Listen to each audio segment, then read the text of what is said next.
Well, what makes our boots unique, I would think, would be the fact that in Montague County, up by the Red River, was the birthplace of the cowboy boot. It started with H.J. Justin back in the 1800s, and boots have been made in and around Nocona ever since. I believe that there's more of a heritage of making boots here in our part of Texas than anywhere else in the world. The employees that we have, they also work with boots. You know, most of them have made a career out of it their entire lives.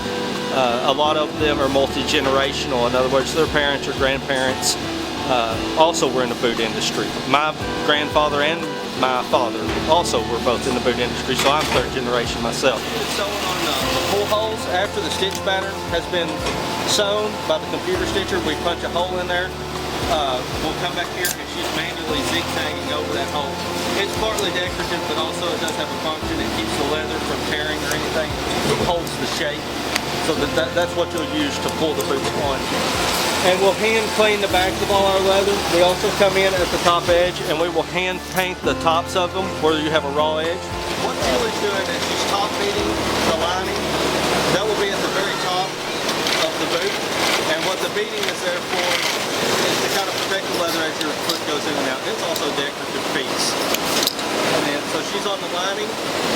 And then what will happen here is the top of the boot that you will see will get laid over this and glued, and that's happening right behind us. Top quarter through the pot debbing machine, put the glue on there, and then we will glue the top down to the lining. We do all of the gluing with hand stitch. This is called top stitching.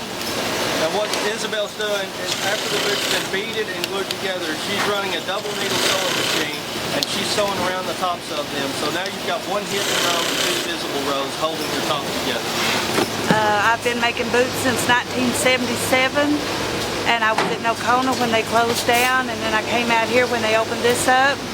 And I just love making boots. It's been forever that I've made them. My whole life has been making boots.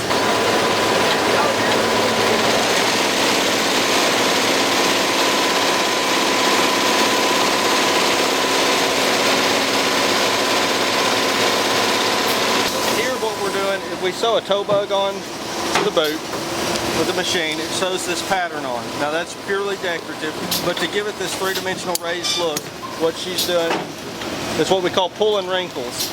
So you put a patch on there and it will pull a cord back through that we've stitched, and then we'll trim it off easily. To the fitting department, what we'll do is we'll start with our tops and our vants separate. We will glue our vants, glue up our tops. We'll put them together. They will come here behind me, and we will sew one row on them. Then they will come back and we'll put a lining in and sew them one more time. Side seam is what we're doing is that's where the boots will come front and back separate. And we will sew them together wrong side out and close them with a beading in between the pieces of leather. Up one side and back down the other. And then the reason we do it inside out is so that when you turn the boot right side out, your seam is hidden right there. What we'll come to here is the lasting department. After the boot has been side seamed and everything, we cut and make our own insoles. We'll tack them to the last of the boot. And then comes the place where we actually form the boot to the last. And anchor the heel. You'll pull each side of the ball. And we'll wipe in the string to hold the toe shape correctly. All this is done by hand completely. And it's probably the most labor-intensive part of our boot manufacturing. And we do it by hand with lasts that have been in this part of the world. We call it our own personal last to ensure the kind of fit that we believe should go into a pair of boots.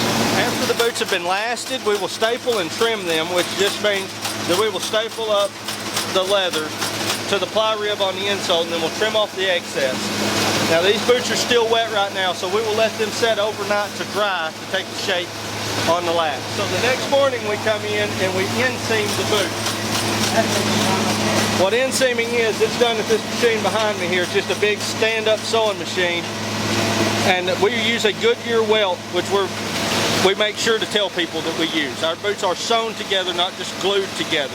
And so all these welts have a channel in them, and Zeke is sewing inside the channel to sew the welt onto the boot, which then, after we flip it, the outsole will be sewn to in return. Being seen, we come over here to bottom filling, and we'll glue the boots, of course, and we'll put in our shanks, our shank covers, our bottom fillers, and our heel rams. This machine, it's a little hard to tell, but it actually cuts a groove ahead of the needle, and so it takes a real skilled employee to sew with it, to sew inside the groove that the machine's cutting in front of the needle.